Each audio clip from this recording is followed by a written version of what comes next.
Hey Sarah. Anna, hello. Hello. I'm back with another So Soft quote. Okay, so let's just get it out there. So soft Quotes, setting your soul on fire. SOSOF. Set your soul on fire. Love this. And we've done one of these before where I introduced the concept of quotes. I love a good quote. Everyone loves a good quote. But there are some quotes that you hear and they just resonate with you. Yes. And that you kind of hold on to them for life and you kind of live by them to a degree.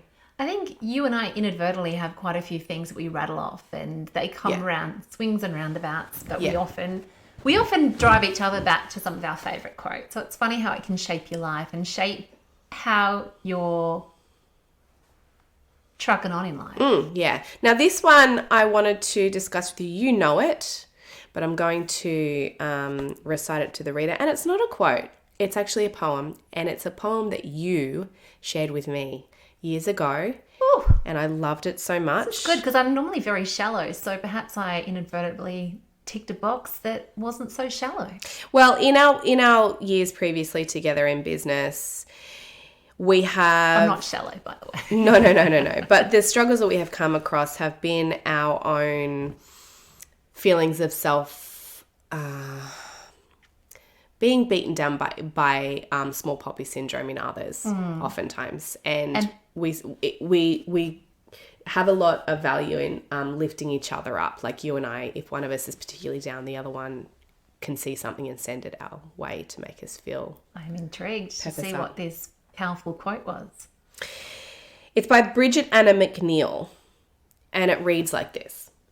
For a strong woman, it can be easy to slouch as people tell you that you are too intimidating.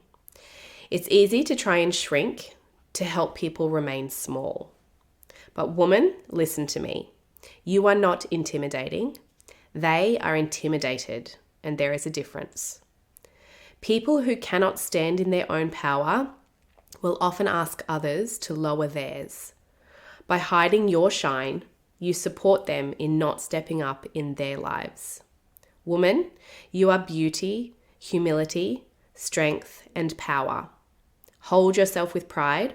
Hold yourself with grace. Hold yourself so that women who come after you and the ones that came before you know that they need never diminish their power, their beauty, their strength, and their shine to make others more comfortable and less offended. You are gold dust in the form of woman. You have worked hard for your strength, your life force, and your brightness, and no one should ask you to shrink. Your power is medicine. Oh, I love that so much. I just love it. There's so much power in each of those sentences. As you read it, we both kind of put our shoulders back and stuck the old buzzies out and straightened up the core. Do you think it was written for herself or for another woman? No, I think it was for women. I don't know a woman who hasn't been trained to be meeker, be milder, be nicer, be sweeter. Don't be so loud. Don't be so abrasive. Be more so pleasant. Pretty. Don't be so kind. Well, be kinder, be lovelier, be sweeter, be gentler. No one likes to hear a loud woman. You know, you're being too offensive, too intimidating. And I think the most powerful sentence in that one for me is, you are not intimidating. They are intimidated, and there's a difference. And it really makes you reframe, like, if someone's intimidated by you, is it your problem or is it theirs? You know? And and this is something that you and I have often done, is worried about one person, but why worry about what one person thinks if they're that way inclined? Rather, I love the message that this gives is a shine for other people before you and after you. I love that other people want to see you sparkle. Yeah. Like, just that person who you're trying to please may not be pleasable. They might just be a grumpy sod. Yeah. So sod off. Yeah. I had this beautiful interview recently. It was with Keith Urban. Of all people. I do love a bit of Keith Urban, but it was really lovely in that he referred to people as being shine blockers. And in the industry that he has been in, he's often stepped aside for shine blockers, people who wanted to essentially dull his sparkle or put him in his place. And he spoke so incredibly well how he doesn't allow for that to happen. And that has been a life-changing thing for him because the people who wanted to put him in his place didn't want him to rise, didn't want him to shine, didn't want him to sparkle, didn't want him to be the best that he could do. And so by him eliminating those people in his mindset and truly just blocking them out, it's allowed for him to help other people be inspired or, you know, for him to truly be himself. And he said his art was suffering when he was thinking too much about, are they going to mind? Am I going to put someone off? Am I offending? You know, is that going to make someone else feel bad about themselves? Truth of the matter is, you're never going to please everyone. Yeah, I agree. I remember sending that to you, and I think it was almost like a I am woman, hear me roar moment. You know, we both I needed. I remember I needed it at the time. I was beaten down by something. I can't remember what it was. Something that someone had said. It's interesting how, yeah, any time someone can see someone doing well, there's going to be someone around who wants to pull them back down to place. And it's not for any reason. It's not so that that person can rise higher. It's so that they get to remain small. Stomp on you. It's so that they don't have to feel so small when other people around them rise higher.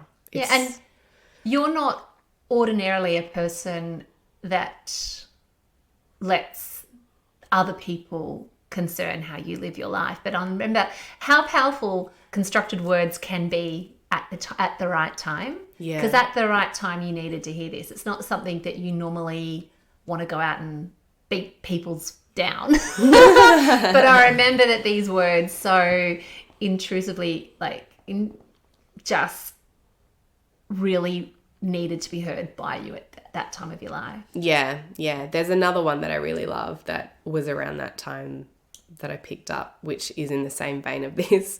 And it was just a simple line that said, if they're not a little bit scared, then what's the point? It makes it a little bit cheeky, but it's also like if you're a little bit competitive, it's also like, well, let's do. It's I guess just I don't know. I just know so many women are brought up to not be too loud, not be too offensive, not step on anyone's toes, be likable, just to be likable. And to be likable for us means to be quiet, to be submissive. I remember when we were children, we had someone in our lives that used to say children should be seen and not heard. And it's funny how we were having a discussion with some family friends recently, how those words actually really stuck with one person in particular, and said that she is now in her 40s is really finding her voice. And that it's funny, that quote stuck with her. And she hasn't been a child for a long, long time, but words matter. And words can really help you when you need to, or they can really also, unfortunately, have a psychological effect on how they shape your inner voice of who you are and where you are in the world and in around other people, where you sit. I love that this says just sparkle. Yeah. I think also a lot of women are told if they're loud, not even loud, but if they're strong or a dominant personality, then they're aggressive.